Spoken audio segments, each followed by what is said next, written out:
115 दिवस करीब आपके पास बच रहे हैं। 115 डेज यूपीपीएससी अपर प्रीलिम्स के एग्जाम के लिए बाकी है। 115 दिवस में किस तरीके से तैयारी की जा सकती है, 115 दिवस में आप क्या क्या कर सकते हैं, इस बारे में पूरा स्ट्रैटेजी वीडियो रहेगा। हमारा लेटेस्ट पेड ग्रुप भी खुला है 115 दिवस के लिए। टोटल जो स्टडी मटेरियल है प्रीलिम्स वाला अब हम देना शुरू कर चुके हैं अपने पेड ग्रुप में। नोट्स वगैरह दिए जा रहे हैं, वीडियो क्लासेस जो है रिकॉर्डेड वीडियो लेक्चर के फॉर्म में दी जा रही है हमारे टेलीग्राम में। आप जो है उसको देखिए। 115 दिवस में किस तरीके से स्ट्रैटेजी रख सकते हैं, बेसिक बुक क्या अभी पढ़ने की जरूरत पड़ेगी। अगर जो लोग बिल्कुल शुरुआत से तैयारी करना चाहते हैं, फॉर्म वगैरह फिलअप कर दिया था लेकिन कहीं और बिजी हो गए किसी अदर एग्जाम में, तो क्या यहाँ पर स्ट्रैटेजी रखें जिससे बेसिक कंप्लीट करके और स्टडी फॉर सिविल सर्विस का प्रीलिम्स का मटेरियल स्टडी करके आप अपनी तैयारी इस तरीके से कर लें, कट ऑफ निकल सके प्रीलिम्स का। इसी बारे में पूरा स्ट्रैटेजी वीडियो रहेगा, इसको शुरू से लेकर आखिर तक देखेंगे आप। आइडियली पीसीस के एग्जाम में आपको इस तरीके से तैयारी करनी पड़ती है या करनी चाहिए कि प्रीलिम्स और मेंस की साथ साथ तैयारी होती रहे। जब एक सिग्निफिकेंट टाइम बचा हो प्रीलिम्स मेंस का, तो आप एक साथ प्रीलिम्स और मेंस को टारगेट करते हैं। हम भी अपनी 3 स्टेज स्ट्रैटेजी के हिसाब से अपने स्टूडेंट्स को चलाते रहे हैं। 3 स्टेज स्ट्रैटेजी के हिसाब से आपको गाइड किया गया है। आपने पहले के वीडियोस देखे होंगे, हमने आपको कहा था कि पहले में बेसिक प्रिपरेशन, फिर प्रीलिम्स और मेंस के साथ साथ आप तैयारी कर सकते हैं। मेंस का मटेरियल पढ़ सकते हैं, हिंदी का मटेरियल पढ़ सकते हैं, जीएस 5-6 तैयार कर सकते हैं सेकंड स्टेज में। और जो थर्ड स्टेज होता है, थर्ड स्टेज जनरली हम लोग बताते हैं जब एग्जाम के 90 से 100 दिवस बचे हो तब थर्ड स्टेज जो है आपको ऑन कर देना चाहिए। जब 90 से 100 डेज बचे हों प्रीलिम्स के लिए, तब आपको थर्ड स्टेज एक्टिवेट कर देना चाहिए। थर्ड स्टेज में क्या है कि आपको प्रीलिम्स ओरिएंटेड तैयारी करनी है, स्टडी फॉर सिविल सर्विस के प्रीलिम्स ओरिएंटेड मटेरियल के साथ, स्टडी फॉर सिविल सर्विस के पीवाईक्यू कंपाइलेशन के साथ, स्टडी फॉर सिविल सर्विस की टेस्ट सीरीज और पेड क्विज के साथ। ऐसा जो लोग करते रहे हैं वो लोग अपना प्रीलिम्स का कट ऑफ निकाल लेते हैं। कट ऑफ पिछले वर्षों में इस तरीके से गया है। 2023 में पोस्ट कम थी एग्जीक्यूटिव वाली, कट ऑफ थोड़ा सा बढ़ गया था। 94 क्वेश्चन पे स्टूडेंट्स का हुआ था। आइडियली 85 से 90 क्वेश्चन के बीच जो लोग लाते हैं नेगेटिव मार्किंग का इफेक्ट हटा करके, वो लोग प्रीलिम्स क्वालिफाई करते रहे। 2022 में देखें आप 83.28 क्वेश्चन पे किया जा सकता था। 2021 में पेपर थोड़ा इजी मॉडरेट साइड था, तब भी 86.25 क्वेश्चन पे किया जा सकता था। पीसीएस 2020 का पेपर टफ लेवल का था, यहाँ पर आपको चाहिए थे 82.5 क्वेश्चन। ठीक है, इस बार नंबर ऑफ पोस्ट अच्छी बताई जा रही है। मेरे हिसाब से 82 से लेकर 88 क्वेश्चन के बीच जो लोग निकालेंगे उनका हो जाएगा। लेकिन प्रीलिम्स का पेपर लगातार टफ होता जा रहा है। मॉडरेट से डिफिकल्ट लेवल का पेपर आप एक्सपेक्ट करिए, क्योंकि अन्य पेपर भी मॉडरेट से डिफिकल्ट लेवल के ही आ रहे हैं। जीएस वाले इजी पेपर आजकल आयोग बनाना नहीं पसंद कर रहा है। तो मॉडरेट से डिफिकल्ट लेवल पेपर में किस तरीके से तैयारी की जाए कि आप कट ऑफ निकाल सकें, क्योंकि थर्ड स्टेज एक्टिवेट करने का समय आ चुका है। 115 दिवस करीब बच रहे हैं। जिन लोगों को लगता है कि उन्होंने कुछ भी शुरुआत नहीं किया है, वो कुछ बेसिक बुक्स यहाँ पे पढ़ सकते हैं। उसके बारे में मैं आगे बता दे रहा हूँ। थोड़ा बहुत बेसिक कवर करके 15 से 20 दिन बेसिक कवर करके आप तुरंत स्टडी फॉर सिविल सर्विस के प्रीलिम्स स्पेसिफिक मटेरियल को अगर पढ़ने लगेंगे, जिसमें हमारे पीडीएफ नोट्स और रिकॉर्डेड वीडियो लेक्चर शामिल हैं, पेड क्विज से प्रैक्टिस करने लगेंगे। काफी सारे क्वेश्चन हम पेड क्विज में करा भी चुके हैं। और टेस्ट सीरीज जो आपकी होगी फैक्ट ओरिएंटेड टेस्ट सीरीज, जैसे 2024 में पेपर आया था उसी हिसाब से इस बार टेस्ट सीरीज हम बनवा रहे हैं।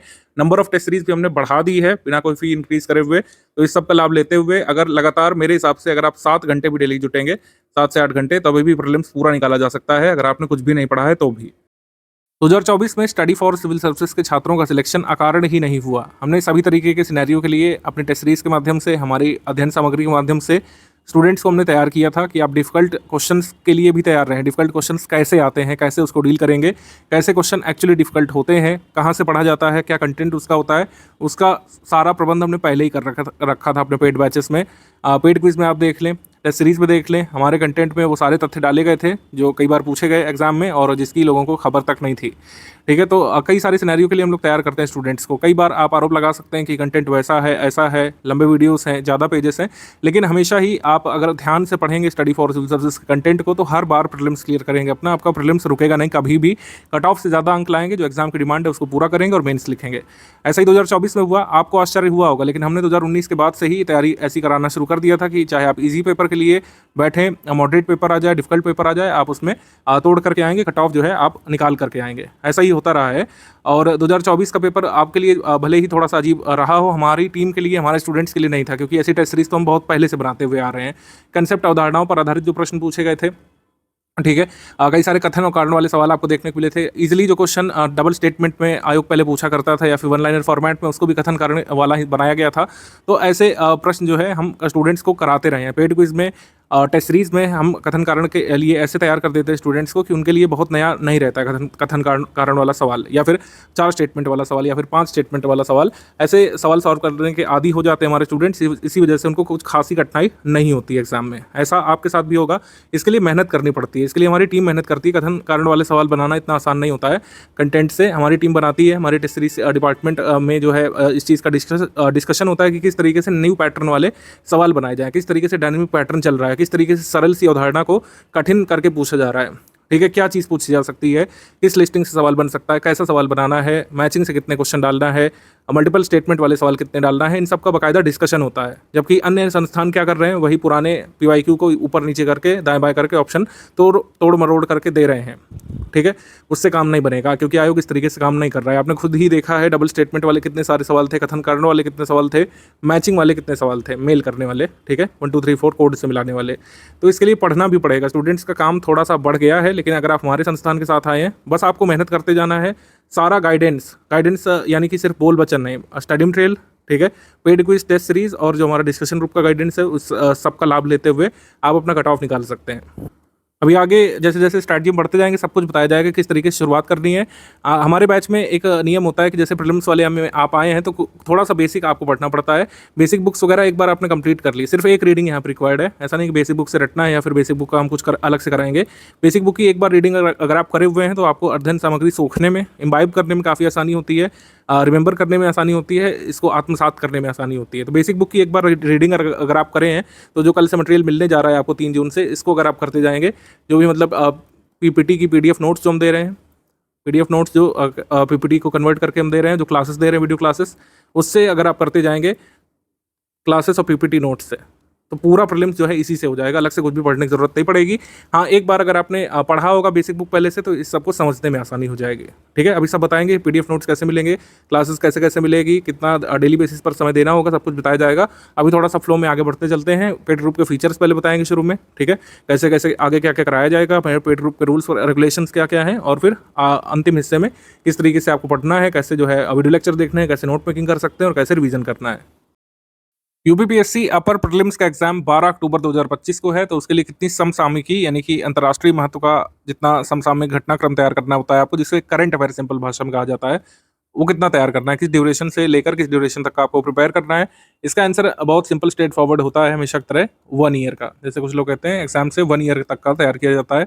कुछ घटनाक्रम आपसे 2 साल 2.25 साल पहले का भी पूछ लेते हैं, लेकिन वह क्वेश्चन 1 या 2 ही होते हैं, इससे ज़्यादा नहीं होते हैं। तो 1 ईयर का आइडियली आपको तैयार करते हैं और इसी से आपको 98-99% प्रश्न अपने मिल जाया करते हैं। ठीक है, तो 1 साल का जो करंट अफेयर तैयार करना है, उसके लिए जो सोर्स क्या रखना है, सोर्स आपका जो प्राइमरी सोर्स होना चाहिए करंट अफेयर जो प्रीलिम्स के लिए तैयार करना है, वो मंथली करंट अफेयर का होना चाहिए। जैसे हमने डिस्कस किया है, मंथली करंट अफेयर ही तैयार करेंगे आप।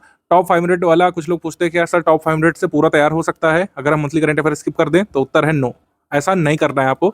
जो टॉप 500 वाले क्वेश्चंस हैं वो रिवीजन के लिए हैं। अगर आपने मंथली करंट अफेयर पढ़ रखा है, आपको लग रहा है रिवाइज कैसे किया जाए, वापस वाला पढ़ते हैं मंथली वाला तो बोर लगता है, तो टॉप 500 MCQ पर आप चाहें तो फोकस कर सकते हैं। लेकिन अल्टीमेट सोर्स जो रखना है वो मंथली करंट अफेयर है। मंथली करंट अफेयर आपका तैयार हो जाना चाहिए अच्छे से, एटलीस्ट 1 रीडिंग तो हो ही जानी चाहिए। 1-2 रीडिंग अगर आप कर चुके होंगे तो लास्ट में जो हम लोग कंपाइलेशन देते हैं, रिवीजन कंपाइलेशन हम लोग देते हैं, उसका हमारा क्लासिकल नाम है करंट अफेयर पापा PDF। उसका वीडियो भी आता है यूट्यूब पर free of cost. Revision compilation जो हम लोग देते हैं करंट अफेयर का, जिसे करंट अफेयर पापा PDF कहा जाता है, उसे तैयार करने में आसानी होगी अगर आपका मंथली करंट अफेयर पढ़ा हुआ होगा तो, क्योंकि ज़्यादातर कंटेंट मैच करेगा। करंट अफेयर अगर आप एक कह सकते हैं क्रम से पढ़ते हुए आ रहे होंगे, चाहे पीछे से शुरू करें चाहे आगे से, चाहे जो आप शुरू कर लें अक्टूबर 2024 से, चाहे आप शुरू कर लें इस साल से, जब से आपने ग्रुप ज्वाइन किया होगा उस साल से शुरू कर लें, उस मंथ से, चाहे आप पीछे शुरू कर लें। अगर आप क्रम से समसामयिकी पढ़े होंगे तो जो करंट अफेयर का रिवीजन कंपाइलेशन हम लोग देंगे उसको इम्बाइब करने में आसानी हो जाएगी। अगर आप नहीं पढ़े होंगे तो थोड़ा सा ज़्यादा मेहनत इसमें करना पड़ेगा। मतलब कुल मिलाकर बात ये, करंट अफेयर जितना भी आना है एग्जाम में, प्रीवियस ईयर क्वेश्चन को अगर एनालाइज किया जाए तो करंट अफेयर के 32 से 35 सवाल तक आ सकते हैं। अगर उत्तर प्रदेश करंट अफेयर को इसमें जोड़ दें हम लोग, तो 32 से 35 सवाल जितने भी आने हैं उसका पूरा आपको स्टडी मटेरियल हमारे यहाँ पर ही मिल जाएगा। मंथली PDF तैयार करना है आपको। इसके लिए मंथली PDF तैयार करने के बाद जो करंट अफेयर का कंपाइलेशन रिवीजन वाला हम लोग दे देंगे, जैसे करंट पापा PDF कह रहे हैं, तो उसको तैयार करने के बाद आप ऐसी स्थिति में होंगे तो मान लीजिए कि 32 सवाल आ जाते हैं करंट अफेयर के सब मिला करके, तो 29 से 31 सवाल करने की स्थिति में आप हो चुके होंगे। ये दावा नहीं कर रहा हूँ मैं, ये खोखली बातें नहीं है, ऐसा कई बार हम लोग कर चुके हैं, ये हर साल होता है। हमारी टीम साल भर मेहनत करती है, मंथली करंट अफेयर तैयार करती है, करंट अफेयर कंपाइलेशन तैयार करती है और उससे हर बार क्वेश्चन आ जाते हैं एग्जाम में। और ये चैलेंज भी होता है हर साल यूपीपीएससी के ऊपर कि वो ऐसे पेपर बनाए कि स्टडी फॉर सिविल सर्विसेज का करंट अफेयर ना फंसे, लेकिन ऐसा अभी तक तो नहीं हुआ है।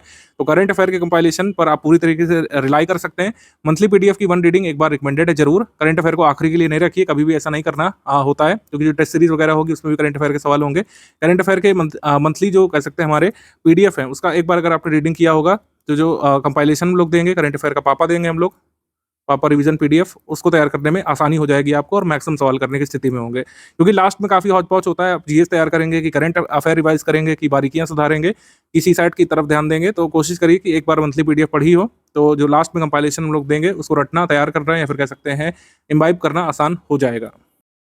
करंट अफेयर का मामला तो सुलट गया आपका, आपको क्लियर हो गया कि करंट अफेयर कैसे तैयार करना है कि प्रीलिम्स में मैक्सिमम नंबर हम लोग ला पाएं। जीएस के जो सब्जेक्ट है उसको कैसे तैयार किया जाए, डेली बेसिस पर क्या स्ट्रैटेजी बनेगी हमारी 6 से 8 घंटे की, इसको लेकर कई लोग इंटरेस्टेड होंगे अब से। तो ये समझिए आप कि अब आपके पास 130 दिवस बचे हैं, 130 दिवस यहाँ पर बचे हैं। हमारा जनरली जो टाइम प्लान होता है प्रीलिम्स के बाद से जो शुरू हो जाता है, जैसे 2024 प्रीलिम्स हुआ, उसके बाद से नेक्स्ट ईयर के लिए हमारा जो टाइम प्लान शुरू हो जाता है उसमें हम लोग पूरा 200-250 दिवस का एक स्पैन लेकर के चलते हैं और 3 स्टेज की स्ट्रैटेजी आपको बताते हैं। 200 दिवस या 180 दिवस जब तक बचते हैं, तो मैं आपको 3 स्टेज की स्ट्रैटेजी साझा करता हूं, जैसे हमने प्रीवियस वीडियोस में किया है। लेकिन अब ये 3 स्टेज की स्ट्रैटेजी फिजिबल कहीं ना कहीं नहीं है, 3 स्टेज स्ट्रैटेजी की तैयारी नहीं हो सकती है। क्यों? क्योंकि मेंस के लिए अब ज़्यादा समय नहीं बच रहा है। अब आपको अगले 1 महीने के बाद से डेडिकेटेडली प्रीलिम्स के लिए जुटना पड़ेगा, अदरवाइज हो नहीं पाएगा। जिस हिसाब से सिलेबस है, जिस हिसाब से डायनेमिक पैटर्न है, आपको अच्छे से तैयार करना पड़ेगा। यहाँ पर हमारा जो कंटेंट है उसमें भी आमूल-चूल परिवर्तन किए गए हैं। कई सारे डायग्राम्स वगैरह हमने जोड़े हैं, उसको समझने के लिए, उसको आत्मसात करने के लिए आपको समय देना पड़ेगा। करंट अफेयर का भी वॉल्यूम बढ़ा है, जिस हिसाब से आयोग ने अपना दायरा बढ़ाया है, प्रश्नों का विस्तार किया है, हमको करंट अफेयर भी अपना थोड़ा-सा आगे बढ़ाना पड़ा है। एनालिटिकल कुछ हमको चीज़ें ऐड करनी पड़ी हैं, तो समय देना पड़ेगा आपको। आपको आज से 30-35 दिवस बाद, जब प्रीलिम्स के मात्र 80-90 दिवस बचे होंगे, आपको प्रीलिम्स के लिए जुटना पड़ेगा। प्रीलिम्स का करंट अफेयर, प्रीलिम्स का ही जीएस तैयार करना पड़ेगा, तब मेंस के लिए ज़्यादा समय नहीं बचेगा। लेकिन अभी क्या कर सकते हैं आप? शुरुआत देखिए, कुछ लोग पूछेंगे, शुरुआत हमेशा एक अच्छी बुनियाद के साथ होनी चाहिए। तब मैं रिकमेंड करूँगा कि अभी भी 1-2 सब्जेक्ट की बेसिक बुक्स तो आपको पढ़ना चाहिए, ठीक है? बेसिक बुक्स पूरी तरीके से आप नहीं छोड़िए। अगर आप पहले पढ़ चुके हैं तो कोई दिक्कत नहीं है, जो आपको कल से टाइम प्लान मिलने जा रहा है, जो हमारा प्रीलिम्स ओरिएंटेड स्टडी मटेरियल है, जो आपको पीपीटी नोट्स और वीडियोस के फॉर्म में मिलने जा रहा है, वीडियो क्लासेस के फॉर्म में, रिकॉर्डेड वीडियो लेक्चर्स के फॉर्म में, उसको आप देखना शुरू कर दीजिएगा, लगातार रिवाइज करना शुरू कर दीजिएगा। पेड क्विज टेस्ट सीरीज लगाते रहिए, आपका प्रीलिम्स हो जाने वाला है। लेकिन अगर बेसिक बुक नहीं पढ़े होंगे तो समस्या यहाँ पर होगी। छोटे-छोटे जो कंसेप्ट होते हैं, कई लोग नहीं समझ पाते हैं, ठीक है? जैसे कुछ लोगों को एक्चुअली क्लियर ही नहीं है कि साउथ वेस्ट मानसून कैसे काम करता है, तो उससे संबंधित प्रश्न वो लोग तो कर लेते हैं, रट लेते हैं, लेकिन अगर कंसेप्चुअल क्वेश्चन आयोग ने बना दिया तो वो लोग नहीं कर पाते हैं। तो कोशिश करिए कि जो एटलीस्ट जो 2 मेजर सब्जेक्ट हैं, बड़े सब्जेक्ट हैं 2, ठीक है? एक हो गया आपका इतिहास यानी कि हिस्ट्री हिस्ट्री और एक हो गया यानी कि ज्योग्राफी, जिसका वेटेज अच्छा खासा रहता है हमारे प्रीलिम्स पेपर में भी। हिस्ट्री और ज्योग्राफी, इनकी बेसिक बुक्स जरूर कंप्लीट कर लीजिएगा। इसकी 3 बुक्स हैं, ठीक है? एंशिएंट वाली आर एस शर्मा वाली, एंशिएंट वाली आर एस शर्मा वाली, फिर मेडिवल हिस्ट्री की बुक है एस चंद्रा वाली, और विपिन चंद्रा वाली मॉडर्न वाली बुक है। एटलीस्ट एक रीडिंग इसकी कर लीजिएगा किसी भी एक भाषा में, जिस भाषा में आप प्रीलिम्स देते हैं, हिंदी में, अंग्रेजी में, एक बार इसको कंप्लीट कर लीजिएगा। फिर हिस्ट्री में कई सारे फैक्ट जो हम जोड़ेंगे, मतलब जो आगे मिलते जाएंगे आपको क्लासेस में, रिकॉर्डेड में और कह सकते हैं पीपीटी नोट्स में, उसको आत्मसात करना आसान हो जाएगा। आपको एकदम से नहीं लगेगा कि अरे ये मैं क्या पढ़ने लग रहा हूँ, क्या हिस्ट्री का पार्ट है, मैंने कभी पढ़ा कि नहीं पढ़ा। क्रोनोलॉजी एटलीस्ट यहाँ से क्लियर हो जाएगी। अगर सारे फैक्ट नहीं तो कम से कम क्रोनोलॉजी क्लियर रहेगी, तो आपको समझना आसान रहेगा। मतलब वीडियो लेक्चर्स जो आएंगे उसको समझना एक तरीके से आसान हो जाएगा, फिर केक वॉक हो जाएगी बाकी सारी चीज़ें। अगर अभी नहीं समझे होंगे, अगर बेसिक बुक इसको स्किप कर देंगे, डायरेक्ट प्रीलिम्स वाले मटेरियल पे कूदेंगे, तो हो सकता है थोड़ी सी समस्या हो आपको समझ बनाने में। ज्योग्राफी में बुक्स हैं, वैसे तो 6 से लेकर 12 तक की हम लोग रिकमेंड करते हैं एनसीईआरटी, ठीक है? ये आपको पढ़ लेना ही चाहिए। एटलीस्ट 3 स्टेज की स्ट्रैटेजी में मैं ये रिकमेंड करता हूँ। लेकिन कोशिश करिए कि 9th से 12th जरूर पढ़ लीजिएगा, 9th से 12th की एनसीईआरटी जरूर कंप्लीट कर लीजिएगा। इंडियन ज्योग्राफी, वर्ल्ड ज्योग्राफी थोड़ा-थोड़ा और फिजिकल ज्योग्राफी के जो कॉन्सेप्ट है वो क्लियर रहेंगे, तो जो रिकॉर्डेड वीडियो लेक्चर आएंगे उसको समझने में आसानी रहेगी। पॉलिटी में तो जो भी हम प्रीलिम्स ओरिएंटेड मटेरियल देंगे वो क्लियर करा देगा आपको प्रीलिम्स मेंस के लिए, तो आपने कुछ ना कुछ पढ़ा ही होगा पहले से, ठीक है? ये नहीं पढ़ा है तो मेंस वाले ग्रुप में हमारे पढ़ सकते हैं आप। बेसिक बुक इन 2 सब्जेक्ट की मैं रिकमेंड करूँगा आपको, इससे अभी भी इसको किया जा सकता है। डेली बेसिस पर अगर 6 से 7 घंटे दे देंगे मेरे हिसाब से 20 डेज़ में ये सारी बुक्स निपट जाएँगी, आराम से हो जाएगा ये, और फिर से आप टाइम प्लान फॉलो करना शुरू कर सकते हैं। हमारा प्रीलिम्स ओरिएंटेड टाइम प्लान कल से ही चालू है, लेकिन आप जो है कोशिश करिए कि आप मतलब 2 हफ्ते में या 3 हफ्ते में जितना जल्दी हो सके इन एनसीईआरटी बुक्स को फिनिश करके आप लग जाइए फिर हमारे प्रीलिम्स वाले टाइम प्लान में। ठीक है? तो 3 जून से इस वाले ग्रुप में शुरू हो रहा है। कंपाइलेशन लिस्टिंग के नोट्स हिंदी और इंग्लिश माध्यम में पीपीटी फॉर्मेट में पीपीटी की पीडीएफ बना करके दिए जाएँगे। 11 बजे ग्रुप में एक विषय की 2 क्लासेस नोट्स दिए जाएँगे। ठीक है? 11 बजे प्रतिदिन सुबह। कोई ब्रेक नहीं होगा, कोई फेस्टिवल नहीं, कोई होली, कोई दिवाली नहीं। मतलब कुल मिलाकर कोई ब्रेक नहीं होगा इसमें, ना संडे, ना कुछ। अगर कोई कह सकते हैं एक्सीजेंसी आ जाती है तो हम पहले से आपको नोटिफ़ाई कर देंगे कि आज क्लासेस नहीं आएगी। ठीक है? 11 बजे एक ग्रुप में एक विषय के 2 क्लासेस नोट्स दिए जाएँगे और उसके रिकॉर्डेड वीडियो लेक्चर दिए जाएँगे। ठीक है? मतलब क्लास नोट्स तो हर हाल में मिलेंगे, रिकॉर्डेड वीडियो लेक्चर हो सकता है, कभी डिले हो गया, लेट हो गया तो उसके बारे में आपको इंटीमेट कर दिया जाएगा। ये टाइम प्लान है हमारा 3 जून से 9 जून तक, कुल 7 दिन में समाप्त करेंगे एनवायरनमेंट को। इसकी क्लासेस पैरेलली आती रहेंगी। क्लासेस जो है पैरेलली आती रहेंगी। मान लीजिए सुबह क्लास नहीं आती तो इसका मतलब ये नहीं कि आप स्किप कर देंगे, आप पीपीटी नोट्स पढ़िएगा। क्लासेस हो सकता है शाम तक आ जाए, क्लास हो सकता है इवनिंग तक आ जाए, नहीं तो नेक्स्ट मॉर्निंग आपको मिल जाएगी। ठीक है? कोशिश करेंगे कि हम लोग पीपीटी नोट्स के साथ ही जो है क्लासेस साथ में दें, लेकिन अगर ऐसा नहीं भी होता है तब आप जो है पीपीटी नोट्स पढ़िएगा, क्लासेस का थोड़ा-सा वेट कर लीजिएगा। ठीक? पॉलिटी के बारे में बात करें तो पॉलिटी डेली 2 क्लासेस देंगे 10 जून से लेकर 19 जून में, कुल 10 दिनों में इसको फिनिश कर लेंगे हम लोग, फिर आप रिवीजन करते रहिएगा। हमने अपना टारगेट रखा है कि हम लोग फिनिश करते चलेंगे, ठीक है? फिनिश करते रहेंगे, बाद में आप अपने समयानुसार जो है इसमें रिवीजन करते रह सकते हैं, ठीक है? इसके बाद है ज्योग्राफी। ज्योग्राफी थोड़ा बड़ा सब्जेक्ट है तो इसको हम 20 जून से शुरू करके 4 जुलाई तक कुल 17 दिवस में समाप्त करेंगे। हिस्ट्री 5 जुलाई से शुरू करके ये 24 जुलाई तक हम 20 दिवस में इसको समाप्त कर देंगे। हिस्ट्री थोड़ा-सा बाद में रखा है हमने। हमारी टीम पूरे प्रयास कर रही है कि इस बार के जो लेक्चर हैं वो ऐसे बनाए जाएँ कि बहुत लंबे, बहुत बोरिंग ना हो और ज़्यादातर कांसेप्ट आपको समझ में आ जाए। ठीक है? लेकिन नोट्स जो मिलेंगे उसको ज़रूर पढ़ते रहिएगा। एक्चुअली जो हिस्ट्री है वो नोट्स इंपॉर्टेंट होते हैं हिस्ट्री वाले सब्जेक्ट में। जितना ज़्यादा आपके पास अच्छे से अच्छे नोट्स होंगे, जितने फैक्चुअल कंटेंट आपके पास होंगे, आप दूसरों से आगे तभी रहेंगे जब आपके पास ऐसे फैक्ट होंगे जो दूसरे ने नहीं पढ़े होंगे और एग्जाम में आप क्वेश्चन जिससे कर ले जाएँ। ठीक? तो फैक्चुअल क्वेश्चंस के लिए नोट्स बहुत इंपॉर्टेंट है। क्लासेस भी रहेंगी कंसेप्चुअलाइज़ करने के लिए, समझाने के लिए, विजुअलाइज़ कराने के लिए आपको। साइंस में 25 जुलाई से 3 अगस्त तक कुल 10 दिनों में हम इसको समाप्त कर लेंगे। ठीक है? तो ये साइंस वाला हो गया। इकोनॉमी में 4 अगस्त से लेकर 9 अगस्त तक कुल 6 दिन में हम इसको समाप्त कर लेंगे, क्योंकि स्टैटिक इकोनॉमी आती है। स्टैटिक इकोनॉमी में कुछ डेफिनेशंस होती हैं, कुछ अवधारणाएँ होती हैं, कुछ कंसेप्चुअल पार्ट भी होता है जो आजकल पूछा जा रहा है, लेकिन उसको समझा देंगे हम लोग। इकोनॉमी स्टैटिक का सिलेबस थोड़ा-सा लिमिटेड कह सकते हैं हम, यूपीपीएससी में एटलीस्ट, यूपीएससी में तो नहीं है। तो स्टैटिक इकोनॉमी हम जो है 6 दिवस में खत्म कर लेंगे, फिर आप लगातार रिवीजन करते चलिएगा, ठीक है? करंट वाली जो इकोनॉमी वाला पोर्शन है उसके लिए बजट इकोनॉमिक सर्वे की पीडीएफ वगैरह हम दे देंगे आपको ग्रुप में। जो भी लेटेस्ट इकोनॉमिक सर्वे आपको तैयार करना है, बजट तैयार करना है, यूपी बजट तैयार करना है, उसकी वीडियो क्लास, नोट्स वगैरह सब ग्रुप में मिल जाएगा। तो इस तरीके से टाइम प्लान देखिए शुरू है कल से, लेकिन जैसा मैंने बताया कि अगर बेसिक बुक से आगे बढ़ते हुए करेंगे इसको, हिस्ट्री और ज्योग्राफी वाला, अगर आप बेसिक बुक पढ़ के करेंगे तो ज़्यादा अच्छे से समझ में आएगा, ज़्यादा अच्छे से आप इसको आत्मसात कर पाएँगे। किस सब्जेक्ट से कितने प्रश्न आते हैं इसको देख लेते हैं थोड़ा-सा। ये तो कई बार हमने शॉर्ट भी इसका डाला है और कई बार आपको दिखाया भी है। 2024 में 26 सवाल यहाँ पे हिस्ट्री से आए थे और पूर्व के वर्षों में भी कहीं पर भी कम नहीं रहे हैं। एक बार 19 रहा है, लेकिन हमेशा 20 प्लस ही क्वेश्चन्स रहे हैं इससे। 26 आए थे 2024 में, 26 2023 में आए थे, 24 आए थे 2022 वाले में। तो हिस्ट्री बहुत बड़ा पोर्शन है, तभी मैंने कहा बेसिक बुक से कंप्लीट करते हुए, हमारे नोट्स वगैरह पढ़ते हुए, रिकॉर्डेड वीडियो क्लासेस देखते हुए आगे बढ़ेंगे। कठिन से कठिन हिस्ट्री क्वेश्चन भी चुटकियों में निकाल ले जाएँगे एग्जाम में और दूसरों से आगे रहेंगे, क्योंकि जनरली देखा गया है कि यूपीपीएससी में लोग हिस्ट्री वाले सवाल नहीं कर पाते हैं। लेकिन अगर हमारे ग्रुप से हैं आप, तो हिस्ट्री वाले मैक्सिमम सवाल करेंगे, दूसरों से आगे निकलेंगे आप कट ऑफ में। इंडियन इकोनॉमी की बात करें तो 15 सवाल इससे आए थे। पहले इतने नहीं आते थे, लेकिन आप देखिए डायनामिक पैटर्न यही है कि कई बार कोई ऐसा सेक्शन आप जिससे एंटिसिपेट नहीं करते हैं, उससे ज़्यादा सवाल आ सकते हैं। तभी इंडियन इकोनॉमी की स्टैटिक की क्लासेस हम इस बार अरेंज किए हुए हैं कि सारे जो स्टैटिक फैक्ट हैं इकोनॉमी वाले, वो सारे समझाए जाएँगे, सारी चीज़ों को कंसेप्चुलाइज़ कराया जाएगा। प्लानिंग इन इंडिया जो है, भारत में नियोजन कैसे-कैसे हुआ, इकोनॉमिक पॉलिसीज़ कैसे-कैसे रही हैं, पहले की जो स्कीम्स हैं, बाद की स्कीम्स हैं, जो अवधारणाएँ होती हैं, WPI, CPI, core industries, inflation, ये सब कुछ समझाया जाएगा। इससे क्वेश्चन आते हैं यूपीपीएससी में आज भी। जनरल साइंस 24 सवाल, 24 सवाल जनरल साइंस के थे, इसको भी पूरा पढ़ाएँगे। जनरल साइंस फैक्चुअल कंसेप्चुअल दोनों होता है, दोनों तरीके से इसको समझाया जाएगा। ज़्यादातर क्वेश्चन फैक्चुअल ही रहते हैं साइंस में, सारे फैक्ट यहाँ पर नोट्स में आपको मिल जाएँगे और रिकॉर्डेड वीडियो क्लासेस में। इंडियन पॉलिटी 22 प्रश्न इसमें आए थे, हमारी क्लासेस आप कंप्लीट कर लेंगे। लक्ष्मीकांत पढ़ रखी अच्छी बात है, नहीं भी पढ़ पाएँ अभी तक, नहीं समय निकाल पा रहे हैं, आप हमारी क्लासेस और नोट्स को फॉलो करिएगा। पॉलिटी के जितने फैक्चुअल कंसेप्चुअल क्वेश्चन आने होंगे उससे कंप्लीट कर लेंगे आप। ज्योग्राफी में 23 प्रश्न आए थे इस बार, 26 तक भी आ सकते हैं, ठीक है? 20 से तो ज़्यादा ही रहेंगे।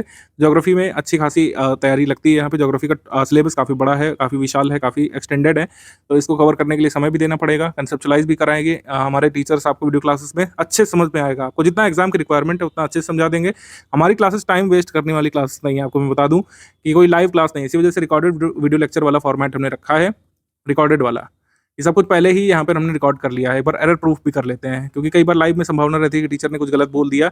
हमारी क्लासेस जो रहती हैं वो प्रूफ रीड होकर के आती हैं, मतलब क्लासेस एक बार रिकॉर्ड होती है, एक बार हमारी टीम उसको चेक करती है बाकायदा कि हाँ सब सही बताया गया, उसमें कोई जैसा अनयूजुअल पॉज तो नहीं है, उसमें कोई ऐसा जो है यौन तो नहीं है, उसमें कोई उसमें गलत फैक्ट तो नहीं चला गया है। बाकायदा एडिट होता है वीडियो, कोई गलत फैक्ट तो नहीं चला गया है, जैसे स्पेलिंग ही गलत हो गई थी तो कोई गलत तो चीज़ नहीं बता दी गई है, कोई नॉन अपडेटेड फैक्ट तो नहीं दे दिया गया है। मान लीजिए रिकॉर्डेड वीडियो लेक्चर जो है अपलोड हो गया, ठीक है, कोई उसमें अगर अपडेट है, ठीक है, जैसे मान लीजिए रिकॉर्डेड वीडियो लेक्चर अपलोड हुआ 27 तारीख को, अगले महीने की 7 तारीख को अपडेट आ गया कि एक नेशनल पार्क बढ़ गया, तो उसको हम लोग नए मंथ के करंट अफेयर में शामिल करते हैं, बल्कि अलग से भी आपको इंटीमेट कर देते हैं, ठीक है, इंटीमेट कर देते हैं, मतलब बता देते हैं, नोटिफाई कर देते हैं आपको कि आप क्लियर रखिए हर चीज़, ठीक है। कोई भी अपडेट होता है वो हम कर देते हैं आगे से आगे, लेकिन स्टैटिक पढ़ाते समय सारी उस समय तक अपडेटेड चीज़ें आपको दी जाती हैं, ठीक है। तो कोई भी टाइम वेस्ट आपका होगा नहीं। ऐसा नहीं सोचिए कि आप दूसरे किसी इंस्टीट्यूट से कंपेयर करें कि सर उन्होंने तो फंडामेंटल राइट जो है 14 दिन तक खींचा था, ऐसा हमारे यहाँ पर नहीं होता है। फलां टीचर ने तो वर्ल्ड ज्योग्राफी जो है 75 दिन तक पढ़ाया था, हमारे यहाँ पर ऐसा नहीं है। जितना यूपीपीएससी के लिए ज्योग्राफी की डिमांड है, चाहे वर्ल्ड ज्योग्राफी हो, चाहे इकोनॉमिक ज्योग्राफी हो, चाहे ह्यूमन ज्योग्राफी हो, जितना एग्जाम की डिमांड है उसको हम लोग कंप्लीट करा देंगे लिमिटेड स्टिपुलेटेड टाइम फ्रेम में, जिससे आप रिवाइज भी कर सकें।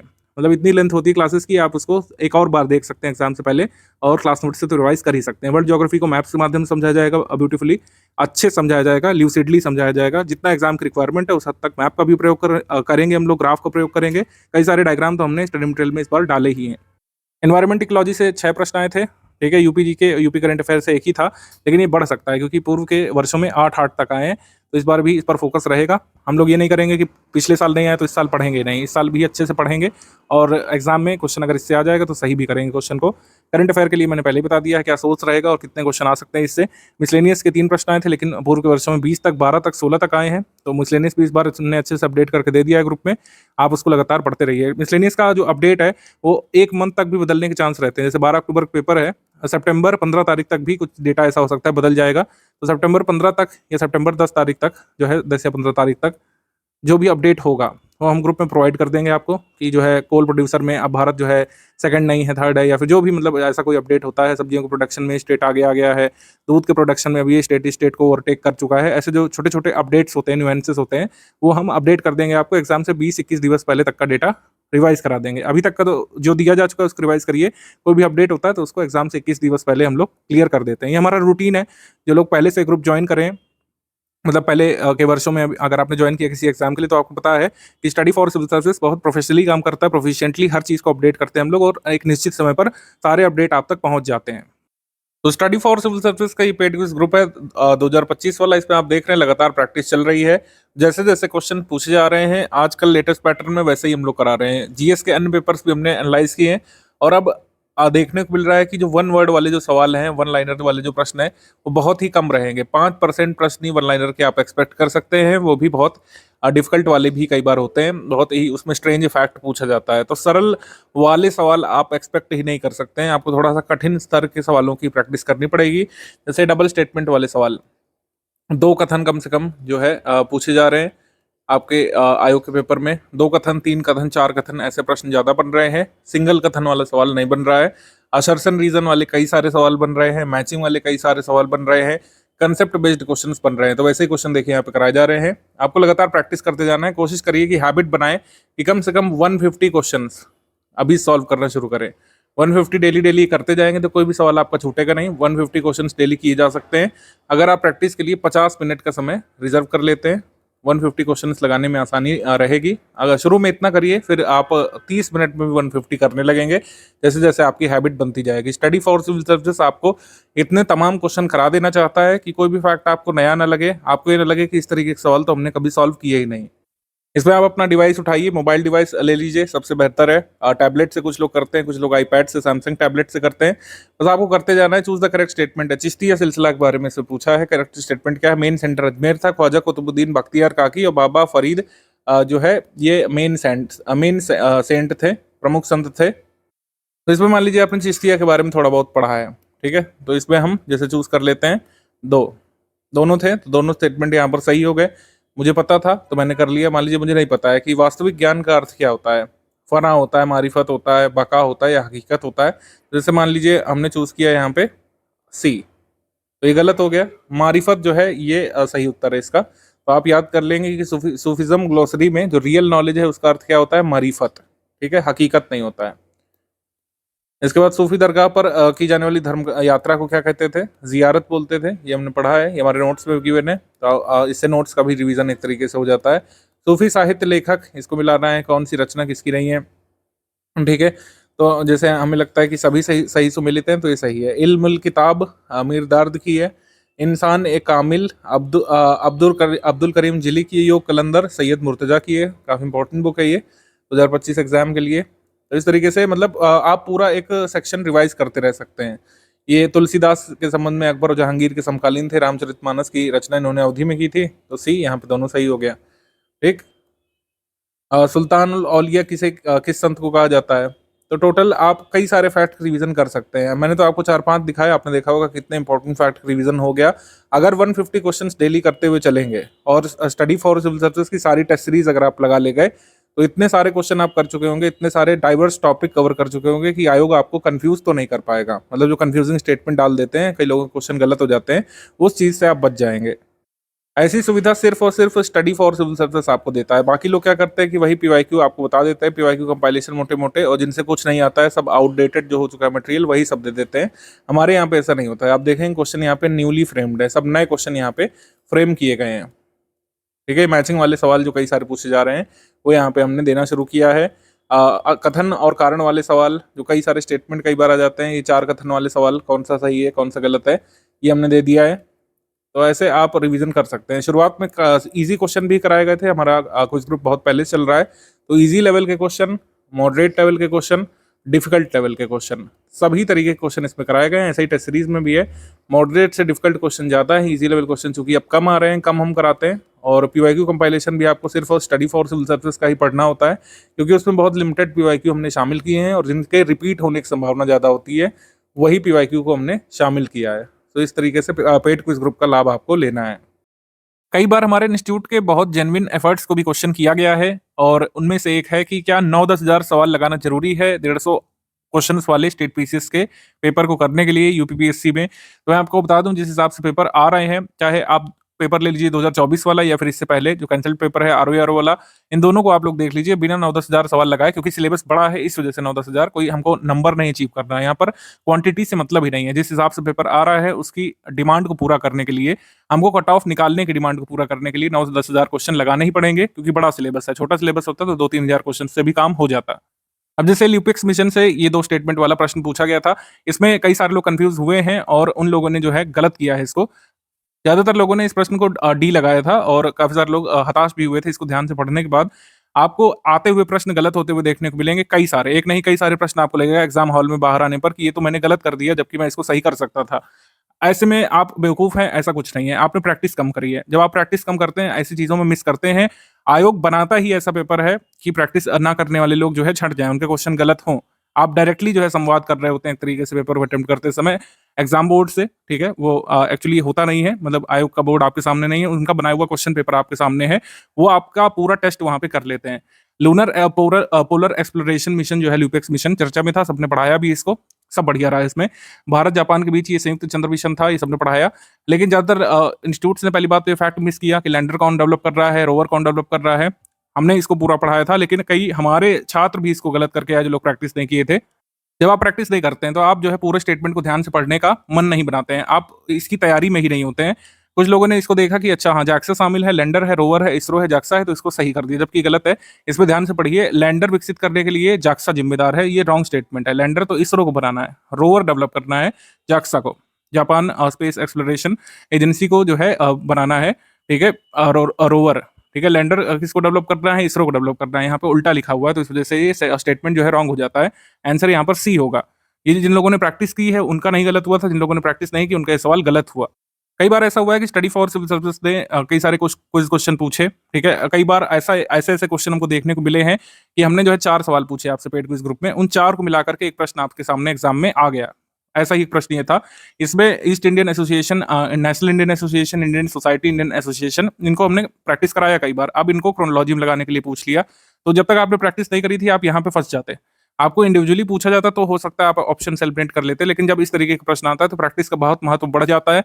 अगर आपने इनकी प्रैक्टिस नहीं की तो आप इसको निश्चित तौर पर क्रोनोलॉजी में नहीं लगा पाते। अन्य भी क्रोनोलॉजी के सवाल आए थे, वो ऐसे ही थे कि आपको प्रैक्टिस की हुई होनी चाहिए। कुछ प्रश्न तो ऐसे होते हैं जिसमें मेरा मानना है कि बिना अभ्यास के आप नहीं कर सकते थे। कितनी भी पढ़ाई आपने की हो, कितना भी डेप्थ में उस टॉपिक को पढ़ा हो, जब तक आपने वैसे प्रश्नों का अभ्यास ना किया हो, तब तक आप नहीं कर सकते थे। उनमें से एक प्रश्न ये आया था 2024 वाले प्रीलिम्स में, सतत विकास की अवधारणा को ब्रिटलैंड रिपोर्ट द्वारा लोकप्रिय बनाया गया था। ये कथन जो है सही है। सेकंड यहाँ पे कहा गया है कि ब्रिटलैंड रिपोर्ट को विकास की सीमाओं या फिर लिमिट टू ग्रोथ के रूप में जाना जाता है। अब यहाँ पर 2 चीज़ें हैं, या तो आपको पता हो कि ब्रिटलैंड रिपोर्ट द्वारा सतत विकास को जब बताया गया था, तो किस रिपोर्ट में बताया गया था? वो रिपोर्ट का नाम आवर कॉमन फ्यूचर था। आवर कॉमन फ्यूचर था। या तो ये फैक्ट आपको पता होता, तब आप इसको एलिमिनेट कर लेते, या तो आपको ये पता होता कि लिमिट टू ग्रोथ रिपोर्ट जो है, ये जो है ब्रिटलैंड रिपोर्ट नहीं थी, ये एक्चुअली अलग रिपोर्ट थी, 1972 में आई थी और ये क्लब ऑफ रोम की रिपोर्ट थी, क्लब ऑफ रोम, ठीक? तो इस तरीके से आप कर सकते थे इसको, अगर दोनों में से कोई एक तथ्य आपको पता होता, और इन सभी तथ्यों की प्रैक्टिस हमारी पेड क्विज़ में कराई गई थी, हमारी टेस्ट सीरीज़ में कई बार इनसे क्वेश्चन पूछा गया। ऐसे ही माल्थुसियन थ्योरी वाला, जिसने अच्छे से समझा होगा, माल्थुसियन थ्योरी पर हमने बाकायदा एक वीडियो दिया था पेड क्विज़ ग्रुप में, जिससे क्वेश्चन आया। ग्लोबल साउथ, ग्लोबल नॉर्थ का कांसेप्ट बताते हुए मैंने एक वीडियो दिया था क्विज़ ग्रुप में, जिसमें डायरेक्टली क्वेश्चन आया। मैंने पूरा उसमें मैप से समझाया था कि ग्लोबल नॉर्थ कौन सा है, ग्लोबल साउथ कौन सा है, ऑस्ट्रेलिया और इंग्लैंड को ग्लोबल नॉर्थ मानेंगे या फिर ग्लोबल साउथ मानेंगे, सब उसमें बताया आपको। कुछ सवालों में एलिमिनेशन मेथड वर्क कर जाता है, लेकिन एलिमिनेशन करने के लिए भी आपको प्रैक्टिस होनी चाहिए। इब नदी घाटी जो है, ये कहाँ पड़ेगी? इब नदी महानदी की सहायक नदी है, तो ज़ाहिर सी बात है ओडिशा में पड़ेगी। अगर इतना भी यहाँ पर कंसेप्ट आपका क्लियर हो गया होता, तो आप इसमें एलिमिनेट कर ले जाते। ठीक? हमारा आंसर क्या हो जाएगा इसमें? हमारा आंसर इसमें हो जाएगा सी। बाकी सारे एलिमिनेट हो गए होते अगर आपको पता होता कि इब नदी घाटी जो है, ये आपको ओडिशा में देखने को मिलेगी। हमारे स्टडी मटेरियल में भी ऐसा नहीं कि सारे तथ्य नहीं मिलेंगे, लेकिन वही मैंने कहा कि जब तक प्रैक्टिस नहीं होती है, चाहे आपने कितनी बार उसको सही पढ़ा हो, गलत करने की संभावना हमेशा बनी रहती है, क्योंकि आयोग आप देख रहे हैं किस तरीके से इन क्वेश्चन को ऊपर-नीचे कर इन ऑप्शंस को ऊपर-नीचे कर रहा है। पहले क्या होता था कि पहले ये होता था कि ए और आर दोनों सही है, आर ए की सही व्याख्या कर रहा है, वो ए में दिया रहता था, लेकिन इसको कहीं पर बी में दे दे रहे हैं, कहीं पर डी में दे दे रहे हैं, कहीं पर सी में दे दे रहे हैं, तो इससे आप कन्फ्यूज़ होते ही हैं। तो आयोग आपसे एक कदम आगे रहना चाहता है, लेकिन आपको प्रिपरेशन के दौरान स्टडी फॉर सिविल सर्विस के साथ जुड़ करके आयोग से एक कदम आगे रहना है, तभी जो है आप जो है एक्सेल कर सकते हैं और सुनिश्चित कर सकते हैं अपना कट ऑफ निकालना। यूपीपीएससी प्रीलिम्स एग्जाम के लिए नोट्स कैसे बनाएं, इसके बारे में काफ़ी कंफ्यूजन रहती है, क्योंकि सिलेबस काफ़ी बड़ा है। सिलेबस काफ़ी बड़ा है, तो क्या चीज़ नोट करें, क्या नहीं करें, सही तरीका क्या होना चाहिए, इसको लेकर काफ़ी कंफ्यूजन आप लोगों के माइंड में रहती है। देखिए, सबसे पहले जो कुछ मिथ्स हैं, उनको निकाल दीजिए नोट पिकिंग को लेकर के, तो राह जो है आसान हो जाएगी आपकी। सबसे पहला मिथ ये है कि बिना नोट बनाए हो ही नहीं सकता है सिलेक्शन। कुछ लोग ऐसा मानते हैं कि बिना नोट्स बनाए चयन हो ही नहीं सकता है। नोट बनाना बहुत ज़रूरी है, ये बात सच है। नोट बनाने से आपकी स्टडी मजबूत होती है, लेकिन ऐसा कोई अनिवार्यता नहीं है कि आप नोट्स नहीं बनाएंगे तो आप सिलेक्ट हो ही नहीं सकते प्रीलिम्स में, मेंस में। ऐसा कभी नहीं हुआ है। आंसर राइटिंग तो अनिवार्य शर्त है, उसके बिना नहीं हो सकता है सिलेक्शन, लेकिन नोट्स बनाए बिना भी कई सारे लोग सिलेक्ट हुए हैं। नोट्स बनाए बिना जो लोग पढ़ाई करते हैं वो मल्टीपल टाइम्स रिवीजन रीडिंग करते हैं, और ये मेथड भी उनके लिए कारगर होता है। आपके लिए जो मेथड वर्क करता है उसके हिसाब से आप करिए। नोट्स वैसे तो बनाना चाहिए, मेरा रिकमेंडेशन भी होता है कि आप कोई भी जीएस का सब्जेक्ट पढ़ें, करंट अफेयर पढ़ें, कोई भी वीडियो सुन रहे हो, आपके हाथ में एक ब्लैंक नोटबुक और एक पेन या पेंसिल होनी ही चाहिए। जैसे मैथ्स में हम लोगों के जो टीचर हैं स्कूल में, कॉलेज में, वो कहा करते थे कि मैथ्स बिना नोटबुक और पेंसिल के नहीं सॉल्व किया जाता है। ये बात सच है। जीएस के लिए भी आपको जीएस पढ़ते समय, करंट अफेयर पढ़ते समय एक हाथ में कुछ लिखने का स्टेशनरी रखना चाहिए, जैसे पेन पेंसिल हो गया, और एक खाली कागज़ या नोटबुक। नोटबुक सही रहता है, खाली कागज़ में कागज़ पता नहीं कहाँ चला जाता है, फिर बाद में वो कभी नहीं मिलता है। तो एक नोटबुक रखिए, उसको नोटबुक नाम दे दीजिए, उसमें आप किसी भी सब्जेक्ट के नोट्स बनाइए यहाँ पे, मतलब उसको सब्जेक्ट वाइज डिवीजन मत करिए। एक मोटी कॉपी ले लीजिए और उसी में जो है नोट पिकिंग करिए, जो भी आप टॉपिक पढ़ रहे हैं उसका इस तरीके के नोट बनाइए। नोट पिकिंग में जैसे कुछ लोग कहते हैं सुंदर नोट्स बनाने चाहिए, ऐसा कोई अनिवार्यता नहीं है कि नोट सुंदर दिखें आपके। जैसे कुछ लोग बोलते हैं मुझसे कि सर आप तो अच्छा नोट दिखा रहे हो अपने जो है कह सकते हैं वीडियो में, हम लोग ऐसा क्यों नहीं बनाए, हम लोग ऐसा क्यों नहीं बनाए। इसका उत्तर ये है कि मुझे ये नोट करने में टाइम लगा है, जबकि नोट पिकिंग का पर्पस ये है आपका टाइम बचाना। अगर आप प्रियम्बल का नोट्स जो है बना रहे हैं, ऐसे सुंदर सुंदर बना रहे हैं, तो आपको बहुत ज़्यादा टाइम लग जाएगा। इतने में तो पूरा फंडामेंटल राइट्स का चैप्टर भी पढ़ा जा सकता है। वो कहने का आशय यह है कि नोट्स बहुत कम समय में बनाना चाहिए। अब मुझे वीडियो में शो करना है आपको, अगर मैं गंदा संदा नोट दिखाऊंगा तो आपको समझ में नहीं आएगा, इस वजह से मैंने इसको ऐसे लिखा है। आप जो है छोटी सी जगह का यूज़ करके ज़्यादा से ज़्यादा तथ्य नोट करिए, भले ही वो गंदी राइटिंग में हो, आपको समझ आ जाना चाहिए बस। वो नोट आपके लिए है, आपके रिवीजन के लिए है, वो चेकिंग होने नहीं जाना है, वो आपकी आंसर राइटिंग की कॉपी नहीं जो चेक होने जाएगी। तो आप ये बिल्कुल दिमाग से निकाल दीजिए कि नोट्स बहुत सुंदर होने चाहिए, जैसे टॉपर लोग बनाते हैं वैसा होना चाहिए, या फिर जैसे मैंने दिखाया वैसा होना चाहिए। आप दूसरों के हिसाब से नोट बनाए ही नहीं। नोट पिकिंग का आपका खुद का तरीका जो है एक्सप्लोर करिए, पढ़ाई करते हुए जब लिखना चालू करेंगे तो आप खुद ही नोट्स बनाना सीखेंगे। सबसे जो सत्य बात है वो यही है, नोट्स बनाना वही लोग सीखते हैं जो नोट करते हैं। कोई भी मेथड किसी का कॉपी करने की ज़रूरत नहीं है, ना मेरा मेथड कॉपी करने की ज़रूरत है, ना कि XYZ किसी भी टॉपर का मेथड आपको कॉपी करने की ज़रूरत नहीं है। जो बेसिक गाइडलाइन है नोट मेकिंग की वो बस समझ लीजिए यहाँ पर। सामान्य निर्देश ये है कि नोट्स हमेशा शॉर्ट और क्रिस्प होने चाहिए। शॉर्ट, क्रिस्प और इन्फॉर्मेशन डेंस होने चाहिए नोट्स, रेलिवेंट नोट्स आपके होने चाहिए। अब रेलिवेंसी जो है आप पढ़ते हुए आगे सीखेंगे। कुछ लोगों को ये भी लगता है कि पहले दिन से नोट बनाने लगना चाहिए, ऐसा नहीं है। आप पहले पढ़िए, अगर आप पेड ग्रुप को ज्वाइन करे हुए हैं, आप अभी आए हैं, आप पहले पढ़िए, 1-2 बुक खत्म करिए, तब आपको अंदाजा पड़ेगा नोट्स कैसे बनेंगे और शुरुआत से ही अच्छे नोट्स बनने लगेंगे, ये भी उम्मीद मत करिएगा। नोट मेकिंग एक सतत प्रक्रिया है, जब आपका ये पन्ने भरेंगे तो खुद ही समझ में आने लगेगा। नोट्स को शॉर्ट रखने की ट्रिक हमेशा ध्यान रखिए कि छोटा-छोटा लिखिए यहाँ पे और जो है जगह का ज़्यादा से ज़्यादा यूज़ करिए। जैसे प्रेम्बल का नोट है, ये बनने को 4 पेजेस में बन सकता था, लेकिन मैंने बड़े-बड़े फ़ॉन्ट में भी आपको दिखाने के लिए ऐसा बनाया है कि ये A3 साइज़ में ये कवर हो गया है, जबकि मैंने यहाँ पर कुछ पिक्स भी डाली हैं। अगर आप पिक्स नहीं डालेंगे तो आधे पेज में भी ये नोट किया जा सकता था पूरा, ठीक है? इसमें मैंने प्रिएम्बल प्रस्तावना के बारे में बताया है। तो प्रस्तावना से जुड़ी जितनी भी चीज़ें हमारे एग्जाम में अब तक पूछी गई हैं, जो आगे पूछी जा सकती है, और प्रस्तावना को केंद्र में लिख करके मैंने प्रस्तावना से ये सवाल किया है, व्हाट? प्रस्तावना क्या है? मेरे नोट को पढ़ करके इस सवाल का जवाब मिल जाएगा। प्रस्तावना से एसोसिएटेड सवाल एक व्हेन बन सकता है कि कब अस्तित्व में आई थी, प्रस्तावना को कब जैसे अंगीकार किया गया, ये पूछ सकते हैं। प्रस्तावना जो है कैसे अस्तित्व में आई, हाउ, इसका पूरा यहाँ पे बैकड्रॉप दिया हुआ है कि जो ऑब्जेक्टिव रिजोल्यूशन जो है जवाहरलाल नेहरू जी ने कह सकते हैं मूव किया था 13 दिसंबर 1946 को, 22 जनवरी 1947 को एक्सेप्ट किया गया था इसको। यही हमारे संविधान की प्रस्तावना का आधार बिंदु बना। ऑब्जेक्टिव रिजोल्यूशन यूएस के संविधान से प्रेरित है, ये एग्जाम में पूछा जा चुका है। प्रियम्बल मैंने यहाँ पर इसकी पिक डाल दी है, आप चाहे तो पिक ना भी डालें, ठीक है? प्रियम्बल वैसे भी रटा होना चाहिए। प्रियम्बल क्या हमारे संविधान का भाग है? तो हमारे संविधान का भाग है। ये किस किस मामलों में बताया गया था? केशवचंद्र भारती मामले में बताया गया था, LIC ऑफ इंडिया मामले में बताया गया था कि हाँ प्रियम्बल जो है संविधान का भाग है, लेकिन ये हमारे न्यायालयों में इन्फोर्सेबल नहीं है, वाद योग्य नहीं है और इसको लागू नहीं किया जा सकता है। LIC ऑफ इंडिया मामले में, केशवचंद्र भारती मामले में कहा गया था। जो क्वेश्चन कुछ पूछे गए हैं उसको मैंने डायरेक्टली पिक फॉर्म में लिख दिया, आप चाहें तो क्वेश्चन का आंसर इस पे जोड़ सकते हैं इसमें। तो ये काफ़ी रिच नोट्स आपका प्रियम्बल का बच जाएगा। और भी कई सारी चीज़ें इसमें, आइडिया ऑफ जस्टिस ये कहाँ से बोरो किया गया, USSR से। जो फ्रांसीसी क्रांति से कौन कौन से तत्व लिए गए प्रियम्बल के, लिबर्टी, इक्वलिटी एंड फ्रेटर्निटी के, ठीक है? और भी कई सारी चीज़ें जो पूछी जा सकती हैं वो हमने यहाँ पर लिख दिया है। जैसे ये केसेस जो है इनके ईयर भी मैंने लिख दिया है। अब ये मैंने कैसे अंदाज़ा लिया कि ये इंपॉर्टेंट है, क्योंकि हमने PYQ पढ़ा है, मैंने कई साल पढ़ाया है, तो मुझे ये पता है। अगर आप एकदम से तैयारी करने उतरे तो हो सकता है आपको ना पता हो, तो आगे जा करके आप अपने नोट्स में संशोधन भी कर सकते हैं, ठीक है? धीरे धीरे, जैसे मैंने कहा, आप चैप्टर दर चैप्टर, बुक पर बुक जब पढ़ते हुए आगे बढ़ेंगे तो नोट मेकिंग आपकी और इनरिच होती जाएगी, कोई चिंता वाली बात नहीं है। लेकिन नोट्स जो है शॉर्ट रहने चाहिए, क्रिस्प रहने चाहिए, कम पेज में होने चाहिए, कम लाइनों में होने चाहिए, ये ध्यान रखिएगा। नोट्स कोशिश करिए पॉइंट फॉर्म में बनाइए या फिर इस तरीके से डायग्राम फॉर्म में बनाइए, पैराग्राफ फॉर्म में नोट नहीं बनाइएगा, ये ध्यान रखिएगा।